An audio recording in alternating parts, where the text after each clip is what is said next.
Hello everyone, स्वागत है आप सभी का। आई होप आप सभी बहुत बढ़िया होंगे। आज से हम नया टॉपिक स्टार्ट कर रहे हैं जो कि है 3D ज्योमेट्री। और 3D ज्योमेट्री को पढ़ने से पहले आपको 2D ज्योमेट्री को अच्छे से रिवाइज करना है और वेक्टर अलजेब्रा उसे भी अच्छे से रिवाइज करना है, ठीक है। उसके बाद ही आपको 3D ज्योमेट्री का लेक्चर देखना है। तो बिना किसी देरी के शुरू करते हैं 3D ज्योमेट्री का फर्स्ट लेक्चर। बिल्कुल ही बेसिक से शुरू करते हैं। सबसे पहले हम देखते हैं 3D में कार्टेशियन कोऑर्डिनेट सिस्टम क्या होता है। तो 3D में कार्टेशियन कोऑर्डिनेट सिस्टम कुछ इस तरीके का होता है, जिसमें 3 कोऑर्डिनेट एक्सिस होते हैं, x, y और z, और 3 कोऑर्डिनेट प्लेन्स होते हैं। कौन कौन से? तो डायग्राम में देखिए, ये ब्लू वाला प्लेन कौन कौन से एक्सिस से मिलकर बना है? तो x और y एक्सिस से मिलकर बना है। तो ये इस प्लेन को बोला जाता है xy प्लेन। तो एक हो गया xy प्लेन, और एक ये ग्रीन वाला प्लेन, ये किससे मिलकर बना है?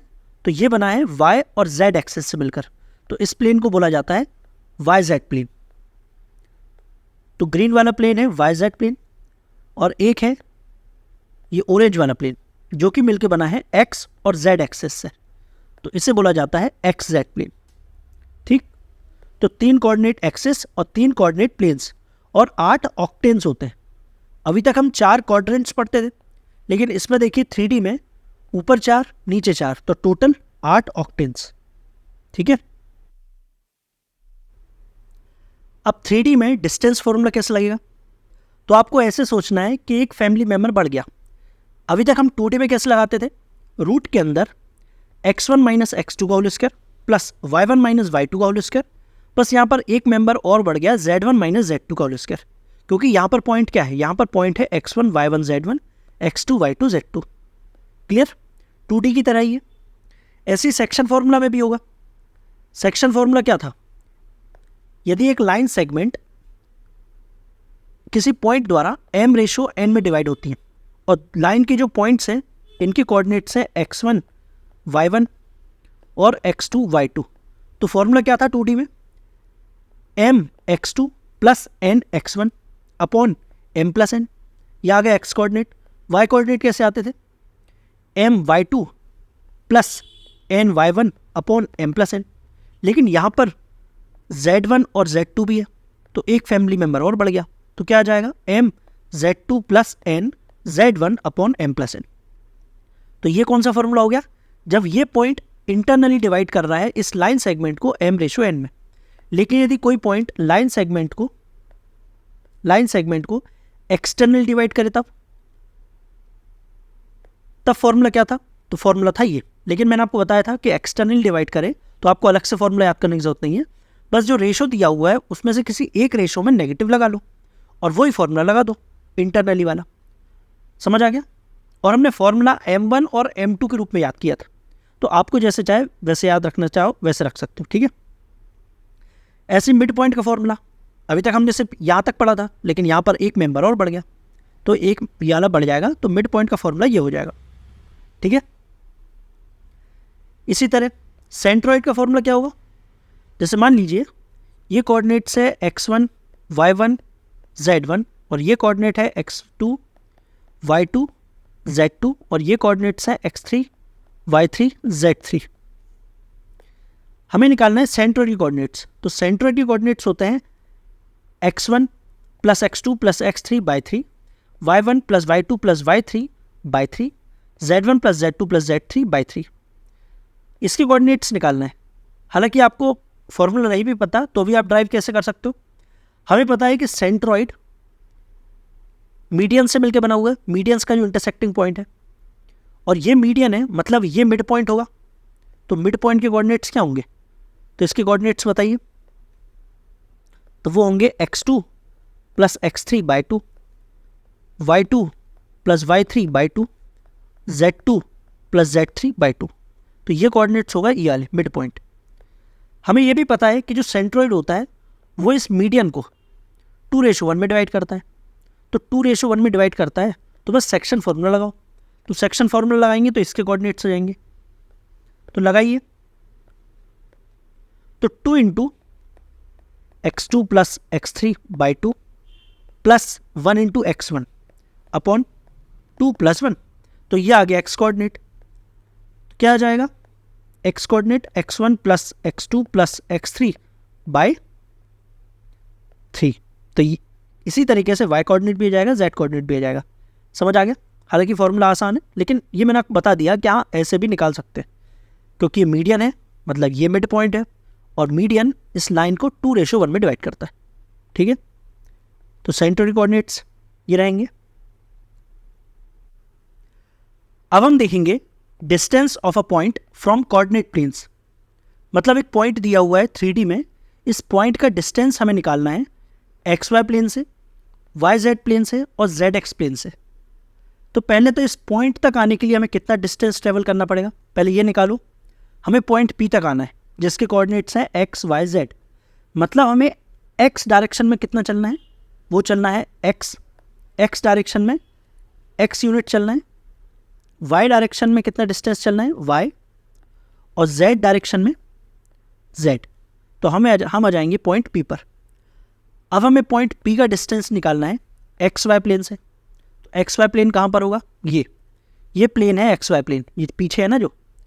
हमें इस XY प्लेन से डिस्टेंस निकालना है पॉइंट P का, मतलब परपेंडिकुलर डिस्टेंस। तो ये डिस्टेंस कितना है, ये डिस्टेंस है Z।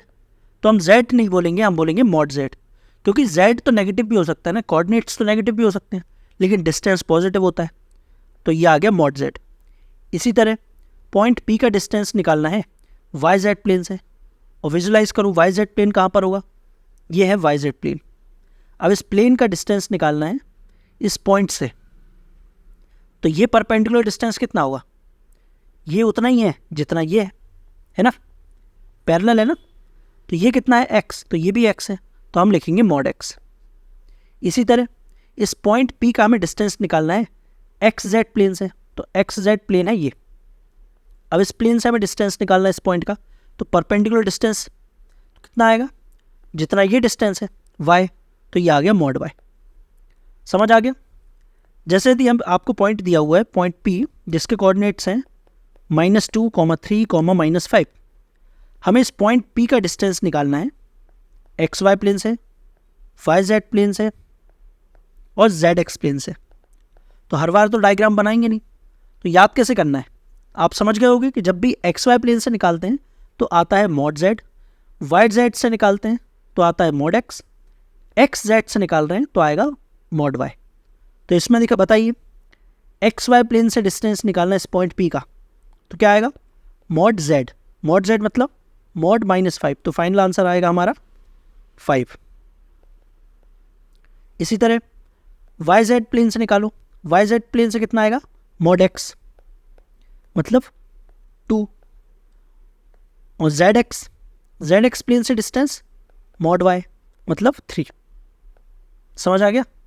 तो ये तो विजुलाइज कराने के लिए आपको डायग्राम बताया, बाकी आपको याद ऐसे रखना है। XY प्लेन से मतलब मॉड Z, YZ प्लेन से मतलब मॉड X, XZ प्लेन से मतलब मॉड Y।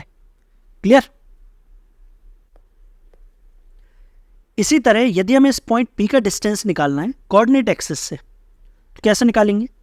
जैसे इस पॉइंट P का डिस्टेंस निकालना है कोऑर्डिनेट एक्सिस X से या Y से या Z से, तो पहले तो इस पॉइंट P तक आने के लिए हमने कितना डिस्टेंस ट्रेवल किया वो निकालो। तो ये है X, ये है Y और ये है Z। तो हम आ गए इस पॉइंट P पर। अब इस पॉइंट P का डिस्टेंस निकालना है एक्सिस X से, तो मतलब ये डिस्टेंस निकालना है। तो इस पॉइंट को हमने मान लिया A, इस पॉइंट को हमने मान लिया B और इस पॉइंट को हमने मान लिया C। तो हमें निकालना है PA, PB या फिर PC। ठीक है? तो PA कैसे निकलेगा, मतलब ये डिस्टेंस निकालना है। तो ये ट्राइंगल बन रहा है और ये 90 डिग्री है, तो पाइथागोरस प्रमेय से इसकी डिस्टेंस क्या आ जाएगा, रूट के अंदर y² plus z², y² plus z²। तो ये आ गया PA। इसी तरह PB कैसे आएगा, तो ये डिस्टेंस है Z, ये डिस्टेंस कितना है x है ना, तो ये है x। तो ये PB क्या आ जाएगा, PB आ जाएगा रूट के अंदर z² प्लस x²। इसी तरह PC कैसे आएगा, ये डिस्टेंस है x, ये डिस्टेंस है y, तो आ जाएगा रूट के अंदर x² प्लस y²। याद कैसे करना है, यदि हमें इस पॉइंट P का डिस्टेंस निकालना है x एक्सिस से, तो x वाले को हटाओ, रूट के अंदर आ जाएगा Y square plus Z square. यदि हमें डिस्टेंस निकालना है y एक्सिस से, तो y वाले को हटाओ, तो रूट के अंदर क्या आ जाएगा x square plus Z square. इसी तरह यदि हमें z एक्सिस से डिस्टेंस निकालना है, तो z वाले को हटाओ, तो क्या आ जाएगा रूट के अंदर X square plus Y square. तो आप निकाल के बताइए, यदि हमें एक पॉइंट दिया हुआ है, कोऑर्डिनेट्स उसके दिए हुए हैं -2, 3, 4। यदि हमें इस पॉइंट P का डिस्टेंस निकालना है, किससे निकालना है, तो रूट हमें डिस्टेंस निकालना है एक्सिस x से, क्या आ जाएगा रूट के अंदर एक्सिस x से निकालना है, तो x वाला हट जाएगा, तो रूट के अंदर आ जाएगा 3 स्क्वायर प्लस 4 स्क्वायर। तो फाइनल आंसर हमारा आएगा 5। तो ये जो PA आ रहा है, PA क्या आ जाएगा 5 आ जाएगा। ठीक है। इसी तरह यदि हमें डिस्टेंस निकालना है y एक्सिस से, तो y वाले को हटा देंगे, क्या आ जाएगा रूट के अंदर 4 प्लस 16, तो रूट 20। इसी तरह यदि हमें निकालना है z एक्सिस से डिस्टेंस, तो ये हट जाएगा, तो क्या आ जाएगा रूट के अंदर 4 प्लस 9 रूट 13। समझ आया कैसे सॉल्व करना है और कैसे याद करना है। ये तो विजुअलाइज कराने के लिए आपको डायग्राम बता रहा हूँ, वहाँ पर तो हम डायग्राम बनाएंगे नहीं ना, तो याद आपको ऐसे ही रखना है। क्लियर। अब इस पर क्वेश्चन कैसे बन सकते हैं वो देखते हैं। जैसे ये क्वेश्चन देखिए, इस क्वेश्चन में हमें एक पॉइंट P दिया हुआ है जिसके कोऑर्डिनेट्स हैं 3, 7, 4, और हमसे बोला है ये जो पॉइंट है जब XY प्लेन पर, XY प्लेन कौन सा होगा, ये है XY प्लेन, XY प्लेन पर जब फुट ऑफ परपेंडिकुलर डालता है तो हमें पॉइंट A मिलता है, तो ये पॉइंट है पॉइंट A। और जब ये पॉइंट YZ प्लेन पर, और YZ प्लेन कौन सा है, ये है YZ प्लेन, YZ प्लेन पर फुट ऑफ परपेंडिकुलर डालता है, तो ये पॉइंट हमें B मिलता है। हमें A और B के बीच का डिस्टेंस निकालना है, ये लेंथ निकालना है। तो कैसे निकालेंगे, तो पहले हम A के कोऑर्डिनेट्स निकालेंगे, फिर B के कोऑर्डिनेट्स निकालेंगे, फिर डिस्टेंस फॉर्मूला लगा देंगे। A के कोऑर्डिनेट्स क्या होंगे, पॉइंट A है प्लेन XY पर, और प्लेन XY पर Z 0 होता है, तो Z को 0 कर दो, तो A के कोऑर्डिनेट्स आ गए 3, 7, 0। क्या आ जाएंगे 3, 7, 0। इसी तरह B के कोऑर्डिनेट्स क्या आएंगे, पॉइंट B है किस प्लेन पर, YZ प्लेन पर, और YZ प्लेन पर X 0 होता है, तो B के कोऑर्डिनेट्स हो जाएंगे 0, 7, 4, 0, 7, 4। बस 2 पॉइंट हमें मिल गए। एक कौन सा है 3, 7, 0, और B है 0, 7, 4। दोनों के बीच का डिस्टेंस बता दो, तो 3 स्क्वायर प्लस 7 - 7 0 हो जाएगा, और ये हो जाएगा 4 स्क्वायर, तो क्या आ जा रहा है 5। फाइनल आंसर आ गया हमारा 5। समझ आएगा कैसे सॉल्व करना है। आप वैसे भी सोच सकते हो ना कि हमें पॉइंट ए तक जाना है, ये कोऑर्डिनेट्स निकालना है, और पॉइंट ए तक कैसे पहुंचेंगे, जब हम x एक्सिस में कितना ट्रेवल करेंगे 3, और y एक्सिस में 7, तो हम इस पॉइंट पे आ गए। z एक्सिस में चलने की ज़रूरत ही नहीं पड़ी, इसलिए z हो गया 0। ऐसे इसमें भी हमें चलना है ओरिजिन से z एक्सिस में कितना चले, z एक्सिस में हम चले 4, और y एक्सिस में चले 7, तो हम इस पॉइंट पे आ जाएंगे। मतलब ऐसे चले फिर ऐसे आ गए, x एक्सिस में चलने की जरूरत ही नहीं पड़ी, इसलिए ये हो गया 0, है ना। बाकी हमें पता ही है कि x और y प्लेन पर z 0 होता है, YZ प्लेन पर x 0 होता है, और XZ प्लेन पर y 0 होता है। ठीक है, जैसा वही x एक्सिस पर y 0 होता है और z भी 0 होगा, ऐसा ही y एक्सिस पर x 0 होगा, z 0 होगा, और z एक्सिस पर x 0 होगा और y 0 होगा। समझ आ गया, बढ़े आगे। अब हम देखते हैं डायरेक्शन कोसाइन और डायरेक्शन रेशो। पहले हम देखेंगे डायरेक्शन कोसाइन, यहां से आपको ध्यान से समझना है, वैसे आसान कंसेप्ट है। डायरेक्शन कोसाइन क्या होता है, ये डायग्राम देखो पहले, ये है एक्स एक्सिस, ये है वाई एक्सिस, और ये है जेड एक्सिस। एक वेक्टर है, ये है वेक्टर यू, जिसका डायरेक्शन क्या है, डायरेक्शन ये वेक्टर पॉजिटिव एक्स एक्सिस के साथ अल्फा एंगल बना रहा है, पॉजिटिव वाई एक्सिस के साथ बीटा एंगल बना रहा है, और पॉजिटिव जेड एक्सिस के साथ गामा एंगल बना रहा है। क्या बोला मैंने, ये वेक्टर अल्फा एंगल बना रहा है positive direction of X axis के साथ, बीटा एंगल बना रहा है positive direction of Y axis के साथ, और गामा एंगल बना रहा है positive direction of Z axis के साथ। बस इनमें ले लो कॉस, ये जो एंगल आए ना, इनमें ले लो कॉस, तो ये बन गया डायरेक्शन कोसाइन, ठीक है। और कॉस अल्फा इसे डिनोट किया जाता है एल से, कॉस बीटा को डिनोट करते हैं एम से, कॉस गामा को डिनोट करते हैं एन से। ये डिनोट करने के तरीके हैं, एल डिनोट करते हैं कॉस अल्फा को, ये अल्फा है, कॉस बीटा को डिनोट करते हैं एम से, कॉस गामा को डिनोट करते हैं एन से, ठीक है। लेकिन कॉस लेने से कुछ स्पेशल क्या हुआ, हमने कॉस ले लिया एंगल्स में, तो स्पेशल क्या हुआ, तो स्पेशल ये हुआ कि जब भी हम cos square alpha plus cos square beta plus cos square gamma करते हैं तो इसकी वैल्यू 1 आती है, मतलब यूनिट वेक्टर बनता है। कॉस स्क्वायर अल्फा क्या है, एन स्क्वायर, फिर एम स्क्वायर, फिर कॉस गामा क्या है, एन स्क्वायर। तो इसकी जो वैल्यू आ रही है वो आएगी 1, मतलब यूनिट वेक्टर बनता है। यदि मैं वेक्टर लूँ L I plus N J plus N K, तो ये वेक्टर कैसा होगा, ये होगा यूनिट वेक्टर, क्योंकि इसके मैग्नीट्यूड की वैल्यू क्या आ रही है, इसके मैग्नीट्यूड की वैल्यू आ रही है 1, क्लियर। और यदि cos square alpha plus cos square beta plus cos square gamma equal to 1 है, तो sine square alpha plus sine square beta plus sine square gamma equal to क्या होगा, 2 के।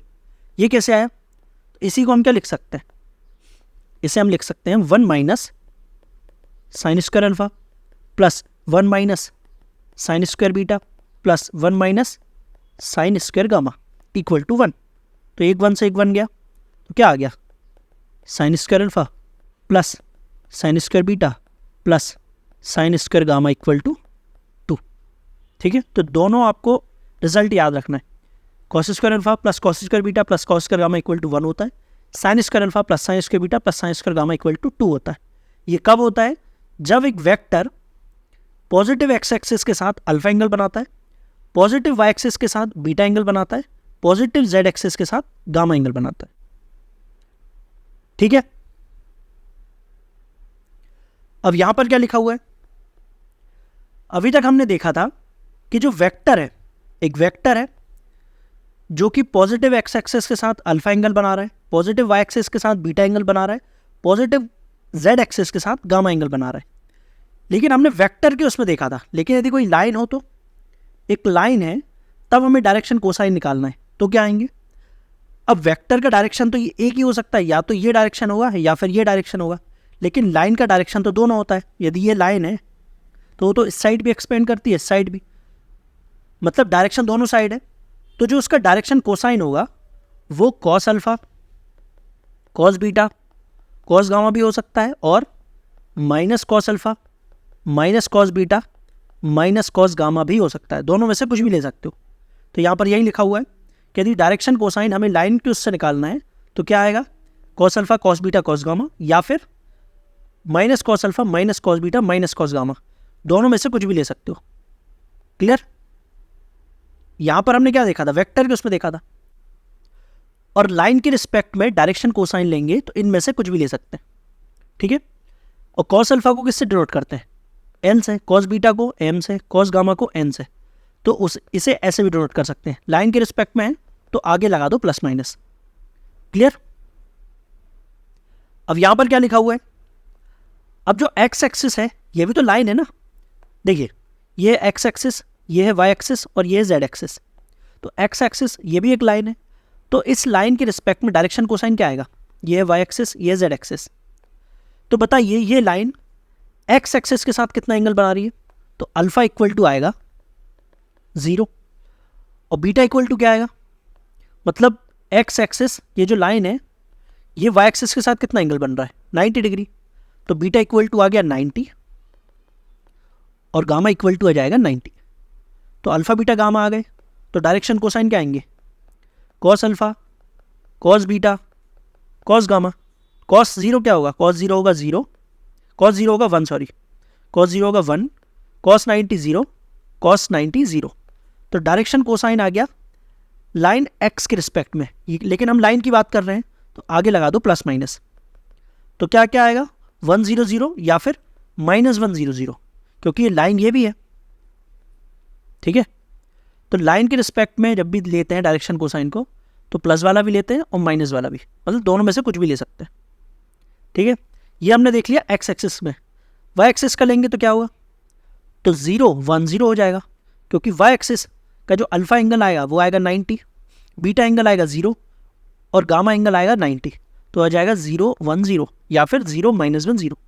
ऐसे ही जेड एक्सिस में तो वो आएगा 0 0 1 या फिर 0 0 -1। क्लियर है? अब डायरेक्शन रेशियोज क्या होते हैं, तो direction ratios are multiple of direction cosine. तो डायरेक्शन रेशियो कुछ नहीं, डायरेक्शन कोसाइन का ही मल्टीपल होता है। जैसे यदि हमें डायरेक्शन कोसाइन गिवन है, क्या गिवन है, 2/3, 1/3, 2/3। तो पहले तो चेक करो कि डायरेक्शन कोसाइन है कि नहीं।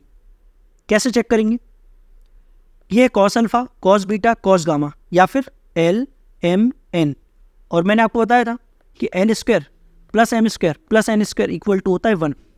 तो चेक करो, तो ये आ रहा है 4/9 प्लस 1/9 प्लस 4/9 इक्वल टू 1 आ रहा है, मतलब ये है डायरेक्शन कोसाइन।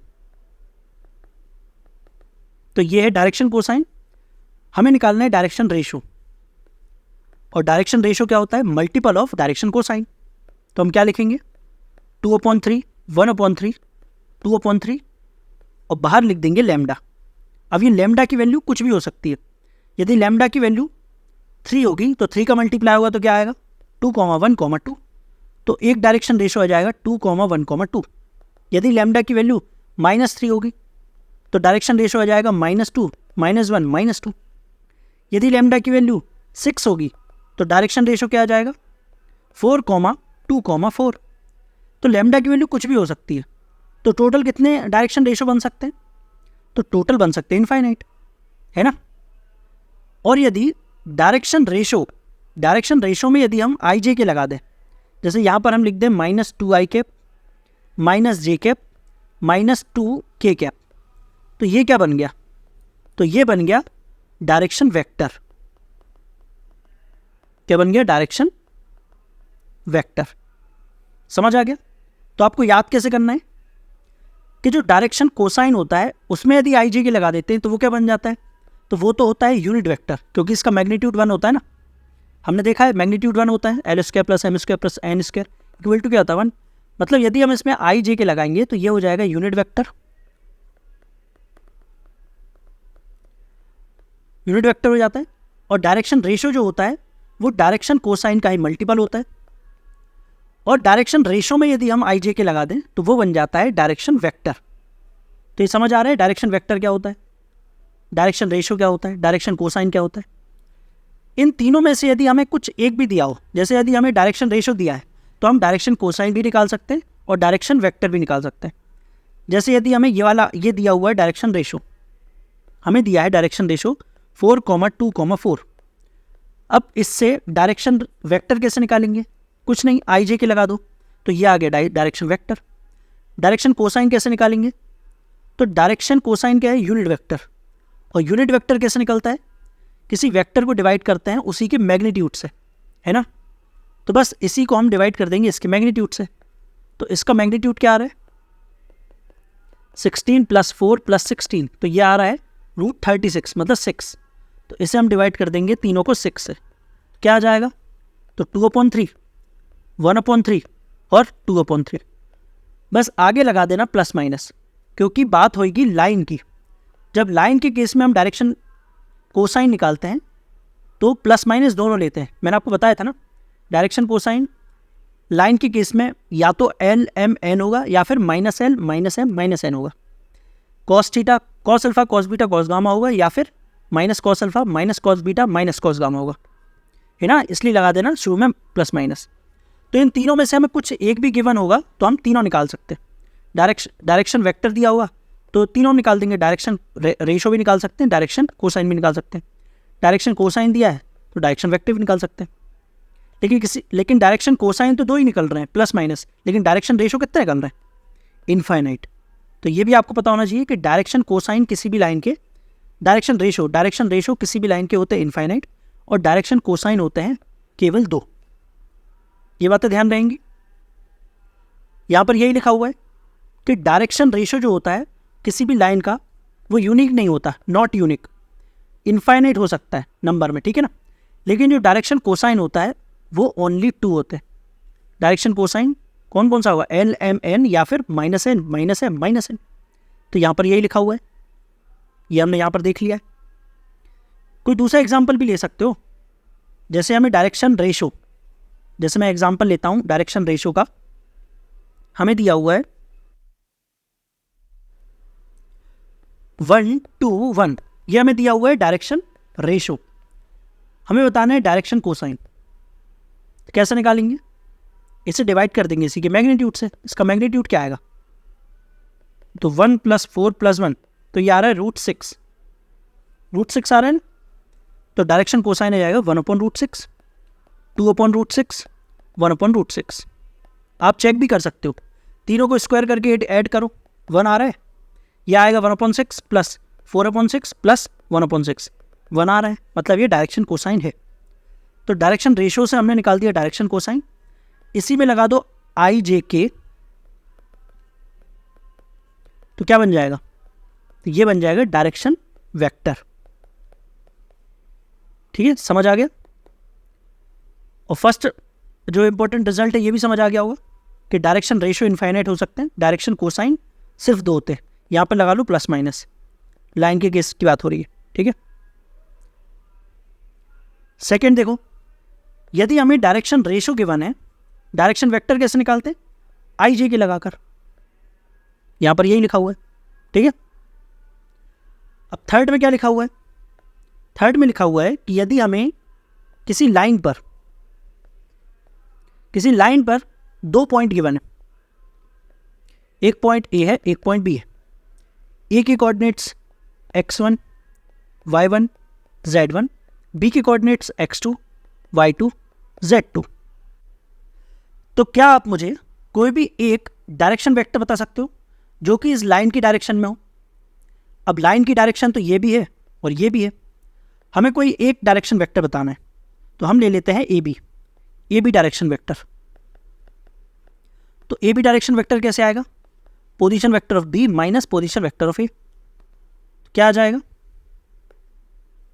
तो x2 - x1 I plus y2 - y1 J plus z2 - z1 K। तो ये तो आ गया डायरेक्शन वेक्टर। हमें निकालना है डायरेक्शन रेशो, तो डायरेक्शन रेशो कैसे निकलेगा, IJK हटा दो, तो आ जाएगा x2 - x1 y2 - y1 z2 - z1, यही लिखा हुआ है। यदि हमें 2 पॉइंट गिवन है और हमें डायरेक्शन रेशो निकालना है तो कैसे निकलेगा, किसी भी डायरेक्शन में, जैसे यल डायरेक्शन में हमने निकाला तो आ जाएगा x2 - x1 y2 - y1 z2 - z1। इसी तरह हम BA निकाल सकते थे। यदि BA निकालेंगे तो पॉइंट क्या आएगा, तो पॉइंट आएगा, लास्ट में पॉइंट आएगा x1 - x2 y1 - y2 z1 - z2। समझ आ गया डायरेक्शन रेशो और डायरेक्शन वेक्टर कैसे निकालते हैं। ठीक है, तो अब कुछ क्वेश्चंस करते हैं। फर्स्ट क्वेश्चन देखिए क्या बोल रहा है कि एक लाइन है AB, ये लाइन पॉजिटिव x एक्सिस के साथ 45 डिग्री का एंगल बनाती है, पॉजिटिव y एक्सिस के साथ 120 डिग्री का एंगल बनाती है। तो बताइए ये line AB positive z axis के साथ कितना एंगल बनाएगी। तो हमें अल्फा दिया हुआ है 45, बीटा दिया हुआ है 120, हमें गामा निकालना है। कैसे निकालेंगे, पॉज करो सॉल्व करो, तो ये निकलेगा cos square alpha plus cos square beta plus cos square gamma equal to 1। cos square alpha plus cos square beta plus cos square gamma equal to 1। Alpha की वैल्यू क्या है 45, cos square 45 plus cos square 120 plus cos square gamma equal to 1। cos 45 होता है 1/√2, तो ये आ गया 1/2 plus ये होता है -1/2, तो ये आ जाएगा 1/4 plus cos square gamma equal to 1। तो क्या आ रहा है, तो cos गामा इक्वल टू आएगा, cos square gamma equal to आ रहा है 1/4, तो cos गामा इक्वल टू आ जाएगा 1/2। cos गामा 1/2 है तो गामा की वैल्यू क्या आ जाएगी, cos इनवर्स 1/2।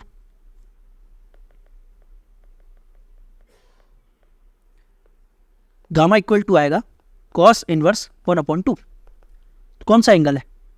एंगल 60। समझ आ गया? अब ये क्वेश्चन देखो, इस क्वेश्चन में हमें एक लाइन का डायरेक्शन कोसाइन निकालना है, और जिस लाइन का डायरेक्शन कोसाइन निकालना है वो परपेंडिकुलर है दो लाइन के, और उन दोनों लाइन का हमें डायरेक्शन रेशियो दिया हुआ है। क्वेश्चन समझ आया? क्वेश्चन है कि हमें दो लाइन दी हुई है, इन दोनों लाइन का हमें डायरेक्शन रेशियो दिया हुआ है। इस लाइन का डायरेक्शन रेशियो है 1:3 और इसका डायरेक्शन रेशियो है -2:1:4।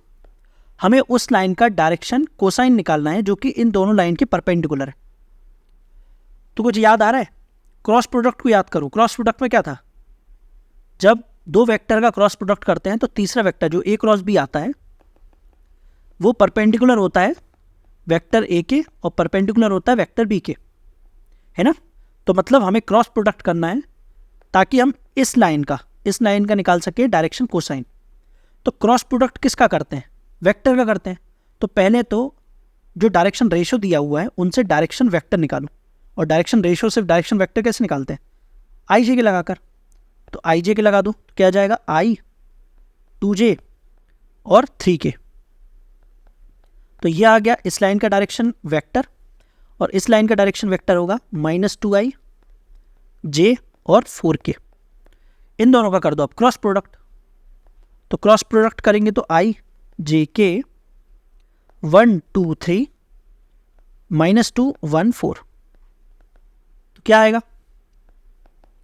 i into 8 - 3 5 -j into 4 + 6 10 + k into 1 + 4 5। Finally आ गया हमारा, क्या आया ये? 5i - 10j + 5k। तो ये आया है डायरेक्शन वेक्टर। डायरेक्शन वेक्टर किसका? इस लाइन का। लेकिन हमें डायरेक्शन वेक्टर थोड़ी निकालना था, हमें निकालना था डायरेक्शन कोसाइन। हमने डायरेक्शन वेक्टर्स का क्रॉस मल्टीप्लाई किया ना, इसलिए डायरेक्शन वेक्टर आया, लेकिन हमें निकालना है डायरेक्शन कोसाइन। तो कैसे निकालेंगे? हमारा डायरेक्शन वेक्टर आया है 5i - 10j + 5k। तो इससे पहले निकाल दो डायरेक्शन रेशो। डायरेक्शन रेशो क्या होता है? ये नंबर। तो डायरेक्शन रेशो आ जाएगा 5 - 10 5। हमें निकालना है डायरेक्शन कोसाइन। तो कैसे निकालेंगे? इसे डिवाइड कर देंगे इसी के मैग्नीट्यूड से। तो मैग्नीट्यूड क्या आएगा? 25 + 100 + 25, मतलब रूट के अंदर 125। तो ये आ रहा है 5√6। तो इसे डिवाइड कर दो, फाइनली आ जाएगा 1/√6 -2/√6 और 1/√6। तो ये आ गया डायरेक्शन कोसाइन उस लाइन का जो कि परपेंडिकुलर है इन दोनों लाइन के। अब हमें किसी लाइन का निकालना था डायरेक्शन कोसाइन। तो यहाँ पर जो आंसर आएगा वो आएगा प्लस माइनस में, क्योंकि प्लस वाला भी हो सकता है माइनस वाला भी हो सकता है, ठीक है? क्योंकि यहाँ पर लाइन की बात हो रही है। हमने कैसे सॉल्व किया फिर से बताता हूँ। हमें निकालना था डायरेक्शन कोसाइन। तो डायरेक्शन कोसाइन निकालना है जो कि परपेंडिकुलर है, जिस लाइन का डायरेक्शन कोसाइन निकालना है वो परपेंडिकुलर है इन दोनों लाइन के, और इन दोनों लाइन का हमें दिया हुआ है डायरेक्शन रेशो। तो परपेंडिकुलर है, और हमें पता है परपेंडिकुलर का यूज़ कहाँ पर होता है? क्रॉस प्रोडक्ट में। तो पहले तो इन्हें वेक्टर में चेंज करना होगा, तो हमने डायरेक्शन रेशो से डायरेक्शन वेक्टर निकाल लिया, फिर क्रॉस प्रोडक्ट कर लिया। क्रॉस प्रोडक्ट करने के बाद जो इस लाइन का हमें मिल गया डायरेक्शन वेक्टर, इस लाइन का डायरेक्शन वेक्टर आ गया। हमें निकालना है डायरेक्शन कोसाइन। तो डायरेक्शन वेक्टर से डायरेक्शन कोसाइन कैसे निकालते हैं?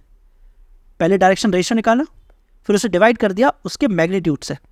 मैग्नीट्यूड आया 5√6 और लास्ट में लगा दिया प्लस माइनस, क्योंकि यहाँ पे हमें लाइन का निकालना है डायरेक्शन कोसाइन। समझ आ गया? बढ़ते हैं आगे, है ना? और अब हम देखेंगे इक्वेशन ऑफ स्ट्रेट लाइन। तो 3D में किसी भी स्ट्रेट लाइन की इक्वेशन को कैसे लिखा जाता है?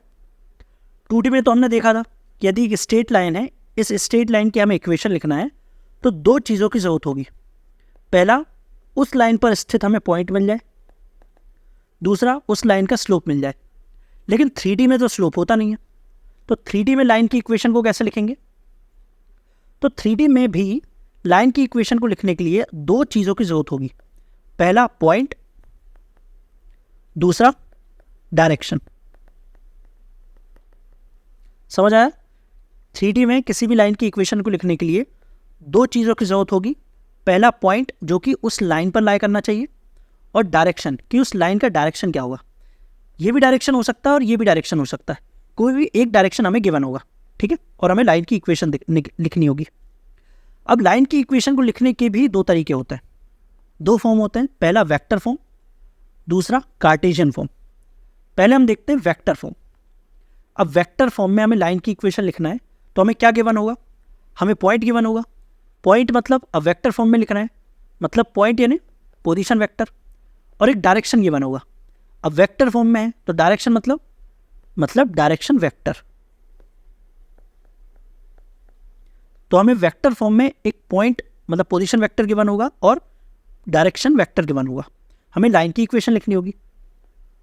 तो लाइन की इक्वेशन का फॉर्मेट क्या होता है वेक्टर फॉर्म में, तो वो होता है vector are equal to A plus lambda B.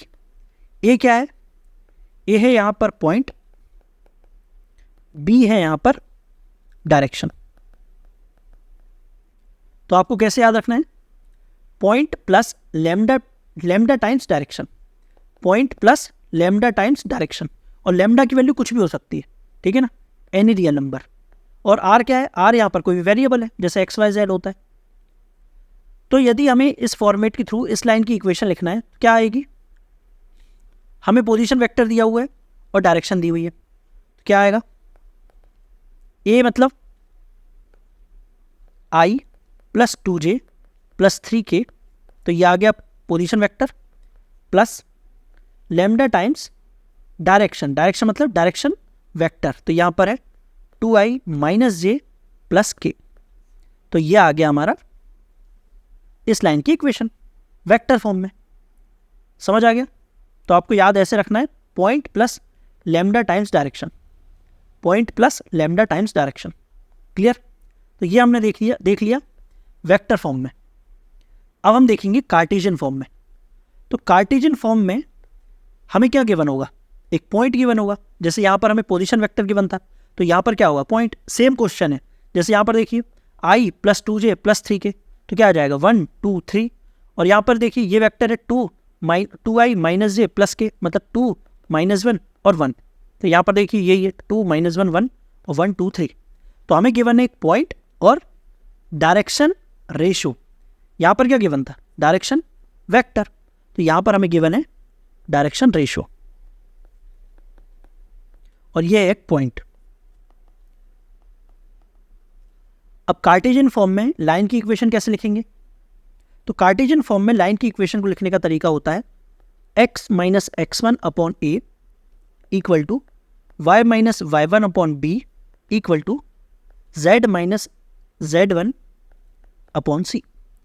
और यहाँ पर x1 y1 z1 क्या है, x1 y1 z1, तो ये है पॉइंट, और ए बी सी ये है direction ratio.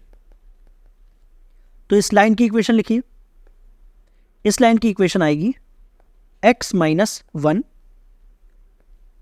Upon 2 equal to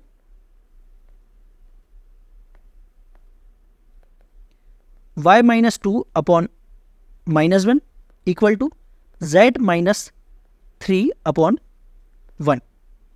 तो ये आ गई इस लाइन की इक्वेशन। समझ आ गया? अब एग्जाम्पल के थ्रू समझ लेते हैं कि लाइन की इक्वेशन को कैसे लिखा जाता है। हमें लाइन की इक्वेशन लिखना है जिसका पॉइंट दिया हुआ है, पोजीशन वेक्टर दिया हुआ है और वेक्टर दिया हुआ है, मतलब डायरेक्शन दी हुई है। हमें वेक्टर फॉर्म में भी लिखना है लाइन की इक्वेशन को और कार्टेशियन फॉर्म में भी लिखना है। तो कैसे लिखेंगे, हमें पॉइंट दिया हुआ है 2i plus j minus 3k। वैसे हर बार आपको ऐसे लिखने की जरूरत नहीं है, डायरेक्ट आप नंबर की फॉर्म में लिखा करो। तो पॉइंट हमें दिया हुआ है 2 1 और माइनस 3, और डायरेक्शन क्या दिया हुआ है, क्वेश्चन में दिया हुआ है 3i प्लस 5j, और नंबर की फॉर्म में लिखेंगे तो क्या आएगा, मतलब क्या लिखेंगे हम, डायरेक्शन रेशो 3 5 और 0। अब इक्वेशन लिखो, पहले वेक्टर फॉर्म में लिखते हैं। तो वेक्टर फॉर्म में क्या आएगा, vector are equal to point plus lambda time direction. तो पॉइंट क्या है, अब वेक्टर फॉर्म में लिखना है तो सब कुछ वेक्टर के फॉर्म में ही आएगा। तो 2i प्लस जे माइनस 3k, ये आ गया point, plus lambda times direction क्या है 4i प्लस 5j। तो ये आ गया वेक्टर फॉर्म में लाइन की इक्वेशन। अब लिखिए कार्टेशियन फॉर्म में। तो कार्टेशियन फॉर्म में कैसे लिखते हैं, x minus x1 upon, direct लिखता हूँ x माइनस x1 की वैल्यू क्या है 2, फिर y माइनस y1 मतलब 1, z माइनस z1 तो z प्लस 3 हो जाएगा। नीचे क्या आएगा, नीचे आएगा ये डायरेक्शन के पॉइंट, तो 3, 5 और 0। अब यहाँ पर ये मत बोलना कि 0 डिनोमिनेटर में कैसे आ गया, तो 0 डिनोमिनेटर में नहीं है, ये लिखने का तरीका है, ठीक है ना, ये लिखने का तरीका है, ये लाइन की इक्वेशन को लिखने का तरीका है। तो ये डिनोमिनेटर नहीं है, इसे इन्फाइनाइट मत कर देना, ठीक है। ये 0 डिनोमिनेटर में नहीं है, लिखने का तरीका है। समझ आ गया कि दोनों लाइन की इक्वेशन कैसे लिखाएगी, वेक्टर फॉर्म में और कार्टेशियन फॉर्म में। क्लियर। अब ये क्वेश्चन करो, इसमें भी हमें एक पॉइंट दिया हुआ है और डायरेक्शन रेशो दिए हुए हैं। हमें वेक्टर फॉर्म में और कार्टेशियन फॉर्म में, दोनों फॉर्म में लाइन की इक्वेशन लिखना है। तो पॉइंट पहले वेक्टर फॉर्म में लिखना है, सब कुछ वेक्टर फॉर्म में आएगा। तो क्या आएगा, i plus 2j minus k plus lambda into 2i minus 3j plus 5k। तो ये हमने लिख दी लाइन की इक्वेशन वेक्टर फॉर्म में, ठीक है।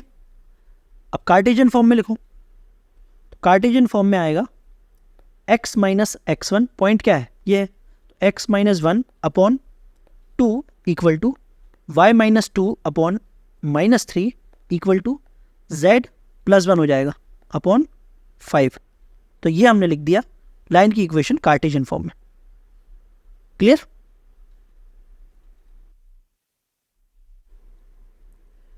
अब इस क्वेश्चन को देखो, इस क्वेश्चन में हमें लाइन की इक्वेशन दी हुई है जो कि वेक्टर फॉर्म में, हमें इस लाइन की इक्वेशन को चेंज करना है कार्टेशियन फॉर्म में। कैसे सॉल्व करेंगे, तो इसे थोड़ा सा रीअरेंज करते हैं। तो देखिए एस वाली टर्म को अलग लिखेंगे और यहाँ पर आई जे के जो अकेले आ रहे हैं उन्हें अलग लिखते हैं। तो यहाँ पर आएगा आई, यहाँ से आ रहा है माइनस जे, और ये माइनस का अंदर मल्टीप्लाई होगा तो यहाँ से आएगा माइनस के, ये आ रहा है प्लस। अब एस के साथ क्या क्या आ रहा है, एस के साथ आ रहा है आई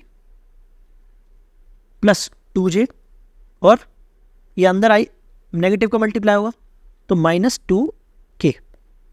तो दिख गया होगा, क्या दिख गया कि r equal to point plus lambda into direction. Point आ गया हमारे पास, पॉइंट आ गया 1 -1 -1, और डायरेक्शन रेशो क्या आ गया 1 2 -2। तो बस कार्टेशियन फॉर्म में इक्वेशन लिख दो, x minus 1 upon 1 equal to y plus 1 upon 2 equal to z plus 1 upon -2। इसे हम इक्वल करके लिख सकते हैं s के, ठीक है। तो ये आ गया लाइन की इक्वेशन कार्टेशियन फॉर्म में। क्लियर। अब हम देखते हैं इक्वेशन ऑफ कोऑर्डिनेट एक्सिस। तो कोऑर्डिनेट एक्सिस की इक्वेशन को कैसे लिख सकते हैं, जैसे हमें लिखना है एक्स एक्सिस, इसकी इक्वेशन, ये भी एक स्ट्रेट लाइन है, और किसी भी स्ट्रेट लाइन को लिखने के लिए दो चीज़ों की जरूरत होती है। पहला, उस स्ट्रेट लाइन पर स्थित पॉइंट, दूसरा उस स्ट्रेट लाइन का डायरेक्शन। तो बताइए इस जो एक्स एक्सिस है इस पर स्थित कोई पॉइंट बताइए। तो हमने लिया 0,0,0, आप कोई दूसरा भी ले सकते हो, क्योंकि ओरिजिन जो होता है वो भी एक्स एक्सिस पर ही होता है ना।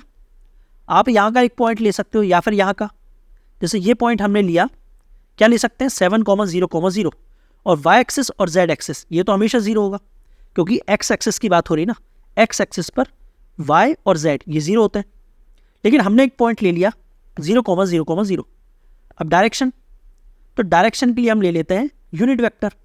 तो एक्स एक्सिस की डायरेक्शन में यूनिट वेक्टर क्या होता है, आई, यही होता है ना। तो हमने डायरेक्शन वेक्टर ले लिया आई, तो डायरेक्शन वेक्टर है आई, तो डायरेक्शन रेशो क्या होगा, तो डायरेक्शन रेशो होगा 1,0,0. अब लाइन की इक्वेशन लिख दो. पहले हम लिखेंगे वेक्टर फॉर्म में लाइन की इक्वेशन. तो लाइन की इक्वेशन आएगी r vector equal to point plus lambda times direction. तो पॉइंट क्या है, वेक्टर फॉर्म में लिखाएंगे तो 0 0 0 है, मतलब 0 vector plus lambda times direction क्या है आई. तो क्या आ गया 0 प्लस लैम्डा आई. तो ये आ गया हमारी इक्वेशन एक्स एक्सिस की वेक्टर फॉर्म में. अब लिखते हैं कार्टेशियन फॉर्म में. तो कार्टेशियन फॉर्म में क्या आएगा, x माइनस x1. पॉइंट क्या है, पॉइंट है 0,0,0. x minus 0 upon 1 equal to y minus 0 upon 0 equal to z minus 0 upon 0. Again यहाँ पर जो डिनोमिनेटर में 0 नहीं है, ठीक है ना, ये रिप्रेजेंट करने का तरीका है. और यदि यहाँ पर हम इक्वल टू लैम्डा कर दें तो x की वैल्यू क्या आएगी, तो x की वैल्यू आएगी लैम्डा, y की वैल्यू आएगी 0 और z की वैल्यू आएगी 0. तो यहाँ से क्या समझ आया कि जो इक्वेशन है x एक्सिस की, उसमें x की वैल्यू बदलती रहेगी. जैसे जैसे लैम्डा की वैल्यू बदलेगी x की वैल्यू बदलती रहेगी, लेकिन y और z इसकी वैल्यू हमेशा 0 रहेगी. ठीक है, समझ आ गया. इसी तरह आप y एक्सिस की इक्वेशन भी लिख सकते हो और z एक्सिस की इक्वेशन भी लिख सकते हो. ठीक है, तो ये हमने लिख दिया x एक्सिस की इक्वेशन. और यहाँ पर जो हम लिखते हैं ये वाली इक्वेशन कौन सी, कार्टेशियन फॉर्म में, इसका एक दूसरा नाम भी होता है. तो ये नाम भी आप ध्यान रखना, क्योंकि इस नाम से भी क्वेश्चन आ जाता है. कार्टेशियन फॉर्म में जो हम इक्वेशन लिखते हैं उसे हम बोल सकते हैं equation of straight line in symmetric form. क्या बोलते हैं, equation of straight line in symmetric form. ठीक है, क्योंकि क्वेश्चन में ऐसे बोल सकता है कि इक्वेशन बताओ सिमेट्रिक फॉर्म में. क्लियर, बढ़े आगे. अब सेकेंड टाइप पे आ जाओ. हमें एक लाइन की इक्वेशन निकालना है जिसमें 2 पॉइंट हमें गिवन है. तो कैसे निकालेंगे, तो वही बात ध्यान रखो ना कि किसी भी लाइन की इक्वेशन निकालने के लिए 2 चीज़ों की ज़रूरत होती है. पहला, उस लाइन पर स्थित पॉइंट, दूसरा उस लाइन का डायरेक्शन. अब पॉइंट तो हमें 2 गिवन है, कोई एक पॉइंट ले लेंगे. डायरेक्शन हमें निकालना होगा, तो हमें 2 पॉइंट गिवन है, तो ए बी को जोड़ देते हैं. तो यहाँ से हम ए बी डायरेक्शन निकाल लेंगे. ए बी डायरेक्शन कैसे आएगा, बी माइनस ए से. या फिर बी ए डायरेक्शन निकाल लो, वो कैसे आएगा, ए माइनस बी से. कोई एक डायरेक्शन निकाल लो, कोई एक पॉइंट ले लो और लाइन की इक्वेशन लिख दो. क्वेश्चन के थ्रू समझो. इस क्वेश्चन में हमें 2 पॉइंट दिए हुए हैं और लाइन की इक्वेशन निकालना है. वेक्टर फॉर्म में बताइए और कार्टेशियन फॉर्म में बताइए. तो पहले तो लाइन की डायरेक्शन निकालते हैं. लाइन की इक्वेशन लिखना है ना, तो पहले तो डायरेक्शन निकालो. तो ए बी डायरेक्शन निकालते हैं, वो कैसे आएगा, बी माइनस ए से. तो डायरेक्शन आएगा -4 4 2. ये डायरेक्ट हमने लिख लिया किस फॉर्म में, डायरेक्शन रेशियो के फॉर्म में. तो वेक्टर फॉर्म में लिखो लाइन की इक्वेशन क्या आएगी. तो कोई भी पॉइंट ले लो, हमने ये वाला पॉइंट लिया है, छोटा पॉइंट दिख रहा ना. तो 2i minus 3j plus K vector form में लिखाएगा, plus lambda into -4i plus 4j plus 2k. तो ये इक्वेशन हमने लिख दी किस फॉर्म में, वेक्टर फॉर्म में. ठीक है,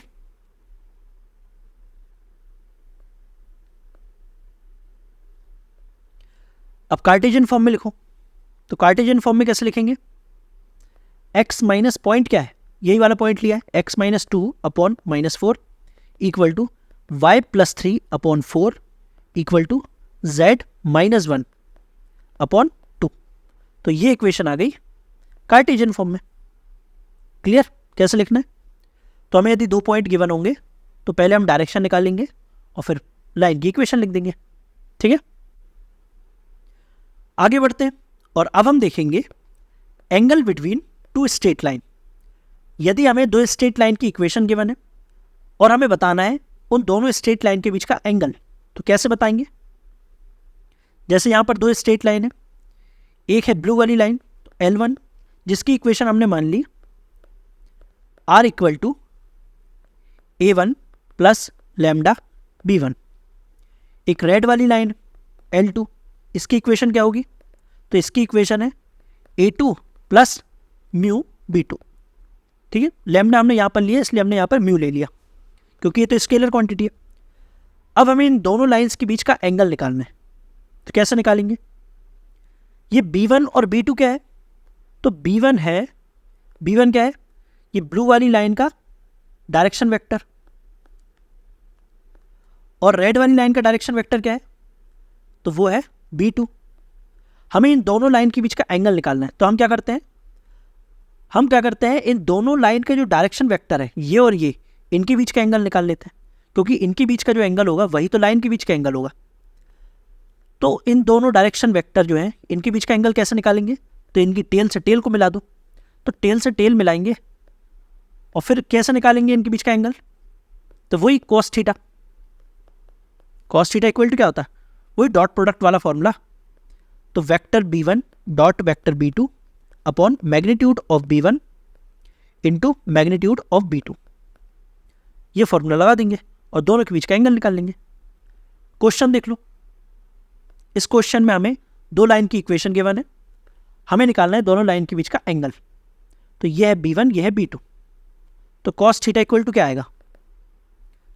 तो दोनों के बीच डॉट प्रोडक्ट लगेगा, तो I plus 2j plus 2k 3I plus 2j plus 6k, direct भी लगा सकते थे, अपॉन मैग्नीट्यूड ऑफ इसका मैग्नीट्यूड क्या आएगा? तो 1 प्लस 4 प्लस 4, और इसका मैग्नीट्यूड आएगा 9 प्लस 4 प्लस 36। डॉट प्रोडक्ट करो तो 3 प्लस 4 प्लस 12 अपॉन ये 9 आ रहा है, तो 3 इंटू ये क्या बन रहा है? 45 और 4 49 मतलब 7, ये मल्टीप्लाई है, तो क्या आ रहा है? 19 अपॉन 21। फाइनल आंसर क्या आएगा? थीटा इक्वल टू आएगा कॉस इनवर्स 19 अपॉन 21।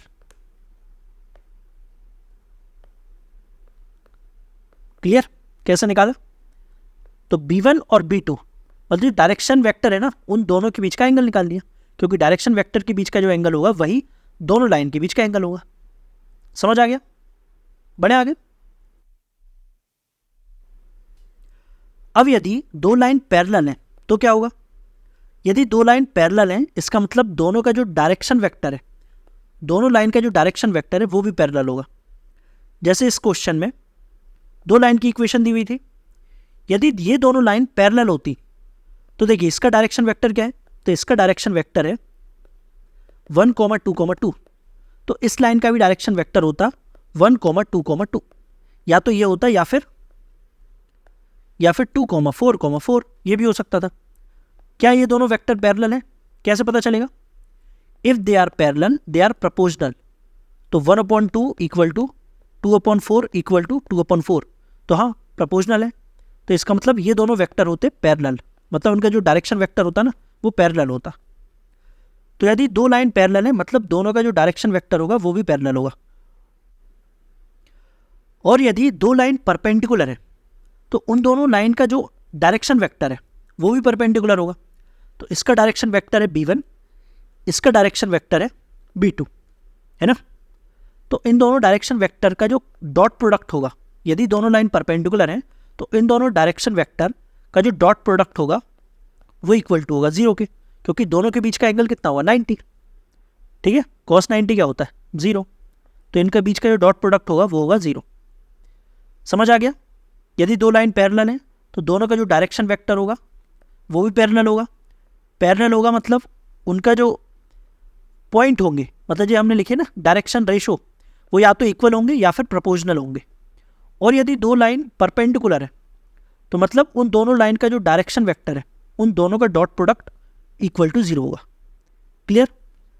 क्वेश्चन देखो, हमें लाइन की इक्वेशन दी हुई है, हमें लैम्डा की वैल्यू निकालना है यदि दोनों लाइन परपेंडिकुलर है। परपेंडिकुलर है मतलब इनके जो डायरेक्शन रेशो है उसका डॉट प्रोडक्ट इक्वल टू 0 होगा। तो कैसे सॉल्व करोगे? पहले तो ध्यान से देखो, ये दोनों जो लाइन है ये कोऑर्डिनेट्स फॉर्म में दी हुई है और ये स्टैंडर्ड फॉर्म में नहीं है। कोऑर्डिनेट फॉर्म का स्टैंडर्ड फॉर्म क्या था? x minus x1 upon a equal to y minus y1 upon b equal to z minus z1 upon c। तो क्या ये स्टैंडर्ड फॉर्म में है? ये तो नहीं है यहाँ पर, तो पहले इसे स्टैंडर्ड फॉर्म में चेंज करो।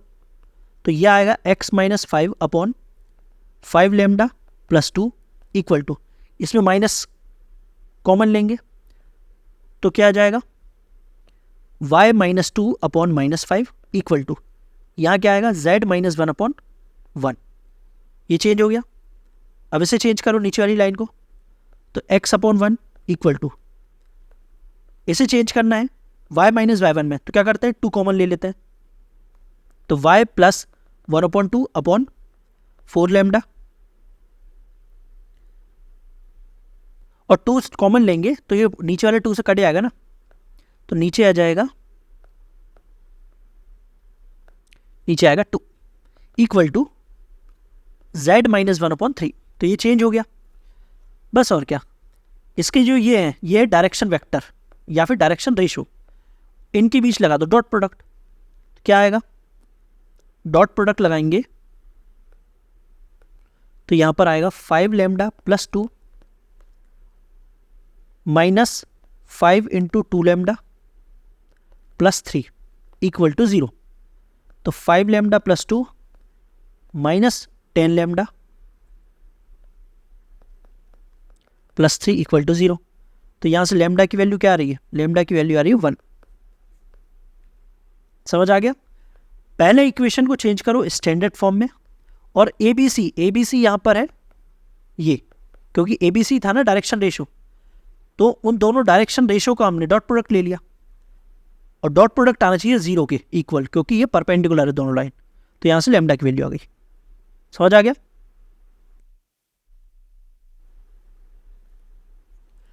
अब हम देखेंगे पैरामेट्रिक कोऑर्डिनेट्स। यदि 3D में एक लाइन गिवन है, इस लाइन पर हमें एक पॉइंट को एज्यूम करना है, तो उस पॉइंट को हम x, y, z ऐसे एज्यूम नहीं करेंगे, हम करेंगे पैरामेट्रिक कोऑर्डिनेट्स के फॉर्म में।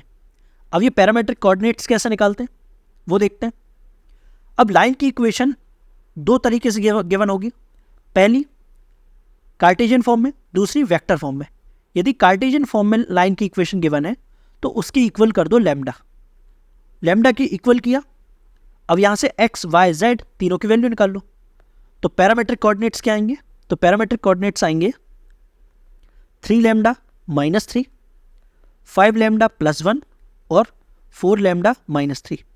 तो ये आ गए हमारे पैरामेट्रिक कोऑर्डिनेट्स इस लाइन के। समझ आया कैसे किया, इक्वल टू लेमडा कर दिया और x, y, z की वैल्यू निकाल ली। अब यदि हम x, y, z तीन ऐसे मानते तो हमें यहाँ पर 3 वेरिएबल निकालने पड़ते, x, y, z की वैल्यू निकालनी पड़ती। लेकिन पैरामेट्रिक कोऑर्डिनेट्स में क्या हुआ कि हमें सिर्फ लेमडा की वैल्यू निकालना है, लेमडा की वैल्यू आ गई तो तीनों पॉइंट्स आ जाएंगे। समझ आया। और पैरामेट्रिक कोऑर्डिनेट कैसे निकालते ये भी समझ आ गया होगा। अब यदि इक्वेशन वेक्टर फॉर्म में है तो कैसे निकालेंगे, यदि इक्वेशन वेक्टर फॉर्म में है तो i, j, k इन तीनों के कोफिशिएंट्स को हम क्लब करते हैं। तो i के कोफिशिएंट्स क्या हैं, तो पैरामेट्रिक कोऑर्डिनेट्स निकाल रहे हैं, i के कोफिशिएंट्स होंगे 1, यहाँ से 1 है और यहाँ पर 2 लेमडा है तो प्लस 2 लेमडा। अब j के कोफिशिएंट्स, तो यहाँ से 1 है माइनस यहाँ से है लेमडा।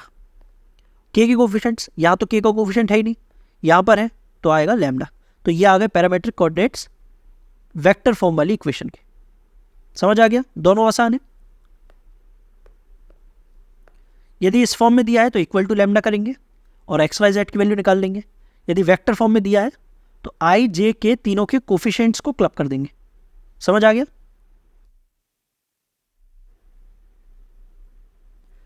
अब आज की वीडियो को हम इतना ही रहने देते हैं, आगे के कंसेप्ट्स को हम पढ़ेंगे नेक्स्ट वीडियो में। तो मिलते हैं नेक्स्ट वीडियो में।